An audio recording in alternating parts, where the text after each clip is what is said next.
올림픽 공원에 나선 이 장동혁 대표 달라진 점이 하나 있었습니다. 더 이상 마스크를 쓰지 않았다는 점이거든요. 장 대표 이야기부터 들어보시죠. 이제는 모자 벗고 마스크 벗고 당당하게 야당 대표로서 시민들과 함께 이 올림픽 공원을 지키겠다는 마음으로 어제는 밤에 그래서 일부러 좀 늦은 시간에 혹시 경찰 병력이 늦은 시간에 투입될 수도 있어서 늦은 시간에 가면서 모자 마스크 벗고 그렇게 갔습니다. 이제는 이제 모자 마스크 벗고 가겠습니다. 네, 사실 뭐 검은 모자 쓰고 검은 마스크를 써도 우리가 장동혁 대표인지는 다 알아보고 있는 상황이기도 했었는데, 자, 권지웅 위원님, 어제는 그냥 양복을 입고 본연의 모습으로 현장을 찾았습니다. 그러니까 저는 시위대와 그리고 이제 거기에 사무실을 둔 체육 관계자들의 어떤 의견을 중재하는 역할로서 정치인이 얼굴을 내놓고 하는 건 저는 바람직하다고 생각합니다. 예? 지금 장동혁 대표의 이 행동은 그렇게만 보이는 게 아니라 그 시위대가 주장하고 있는, 그러니까 시위대 일부가 주장하고 있는 부정선거, 재선거에 동조하는 모습이에요. 그리고 그것을 공개적으로 나도 함께 하겠다고 하는 것이라, 저는 국민의힘 노선과 다른 노선에 있는 민주당에 소속돼 있지만 저는 그 노선 갈등은 충분히 공개적으로 해야 된다고 생각합니다. 근데 사실은 부정선거에 동조하는 국민의힘과 힘은 저는 인정할 수가 없어요. 그건 사실은 헌정 질서 전체를 부정하는 것과 같거든요. 그러니까 현재 지금 선관위에 문제가 있었고 그것이 이제 부실 투표인 것까지는 일단 확인이 됐지만 현재 고의성이 있다고 보여지진 않습니다. 그런 상태에서 야당의 공식적인 대표가 저런 주장, 그러니까 부정선거라고 하는 주장에 동조한다. 이것은 정치 전체를 망치는 길이 아닌가 싶습니다. 네, 앞서서 정광재 대변인께서도 슬쩍 말을 해주셨는데 저 잠실 현장에 민주당 인사들은 보이지가 않습니다. 뭐 물론 집회가 주중에는 조금 변질된 모습을 보이기도 합니다만, 이동학 위원님, 민주당에서는 안 가기로 뭐 방침이라도 정한 거예요? 전혀 보이지가 않네요. 아니요, 이제 방침이 있는 것은 아니고요. 제가 볼 땐 크게 세 가지 이유가 있는데, 일단 첫 번째로는 지금 부정선거 세력이 저기에 끼어들어가가지고 실제로 시위가 변질됐습니다. 그래서 이제 보수 중심으로 지금 이거를 하고 있는데, 부정선거라고 하는 주장에 저희가 동의를 하지 않기 때문이고요. 두 번째로는 야권 중심, 특히나 보수정당 국민의힘 그리고 장동혁 대표 중심으로 저 시위가 정치적 운동으로 완전히 변질돼 버렸어요. 그리고 저기 가서 중재하는 것처럼 이 모양새를 보이지만 실제로는 제가 선동했던 이 모습이 더 보이거든요. 그래서 그런 측면에서 오히려 저게 경도되는 것은 안 된다라는 생각이 들고, 민주당은 세 번째로는 민주당은 제도권에서 좀 해결하기를 원해요.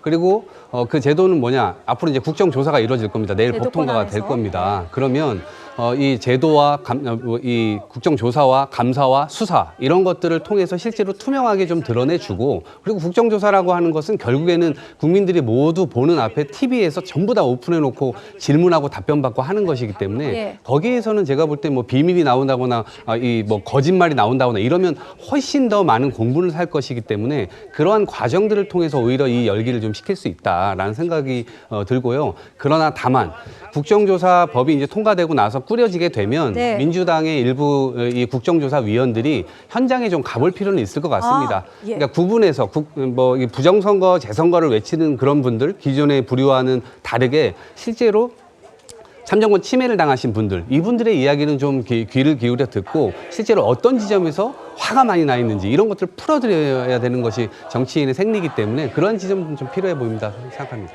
네, 신유섭 위원님은 어떻게 보셨습니까? 지금 장동혁 대표가 특정 유튜브에 나가서 자신의 의견도 굉장히 길게 설명을 하는 모습도 보이고 있고, 또 잠실에서도 이제 본연의 모습대로 현장을 찾고 있는 모습이거든요. 어떻게 보고 계십니까? 결국 장동혁 대표는 지금 그 여론이 자기를 지지하고 있다. 그 여론의 실체는 이제 뭐 국민의힘을 지지하는 쪽일 수도 있고 아니면 보수를 지지하는 쪽일 수도 있겠죠.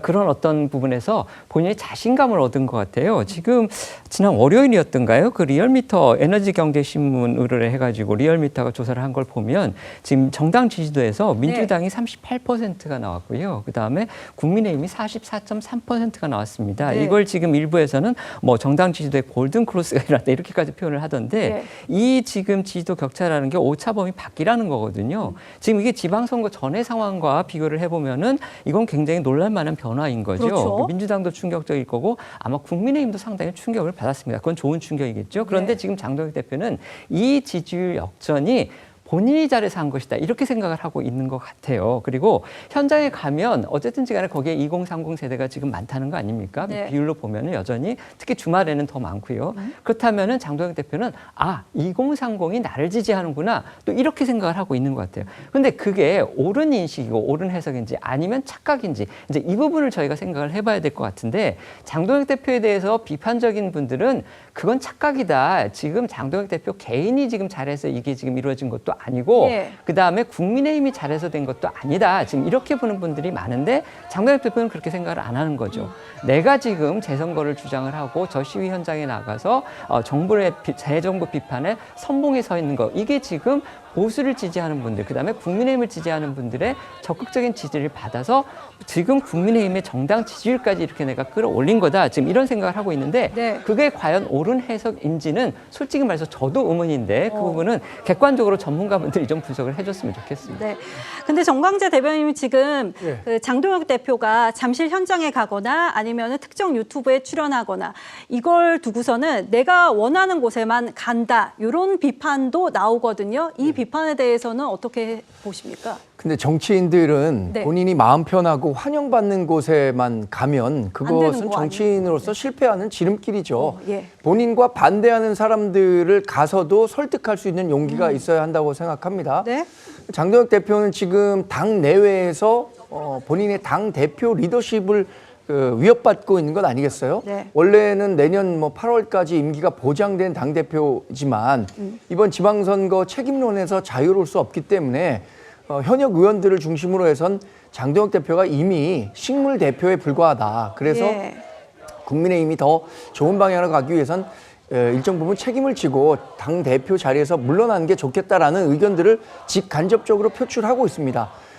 그런데 마침 이 선거지 부족 사태에 따른 선관위에 대한 불신 이런 그 집회가 대규모로 일어나면서 네. 본인이 이것을 정치적으로 좀 이용하고 있다라는 평가에서 자유로울 수 없을 것 같아요. 그런데 지금 장동혁 대표가 주장하고 있는 것은 저는 그 집회 참가자들이 얘기하는 재선거 요구는 충분히 가능하다고 생각하는데 네. 그럼 그 재선거 요구와 선관위 개혁이라는 분노 이런 것들을 이용해서 제도적으로 정치권에선 어떻게 해결해야 하는가 어떻게 진상을 조사하고 재발 방지 대책을 만들고 선관위를 해체 수준으로 다시 개혁할 것인가 이것에 대해서 논의가 집중적으로 이루어져야 되는데 그러지 않고 그냥 그 집회 참가자에 편승하려는 모습 이건 좀 부적절하다고 생각합니다. 더군다나 지금 전면 재선거 주장하고 있잖아요. 예. 정치인은 본인이 주장하는 것에 대해서 마지막에 관철하지 못했을 때 그에 대한 정치적 책임도 져야 한다고 생각하거든요. 본인 부장판사 출신으로 이번 재선거가 현실적으로 어렵다라는 거 잘 알고 있을 겁니다. 네. 만약에 선관위에서 재선거 어렵다. 그리고 법원으로 갔을 때도 재선거 불가능하다라고 했었을 때 그것을 정치적 동력으로 삼았던 장동혁 대표 그에 대한 책임져야 될 겁니다.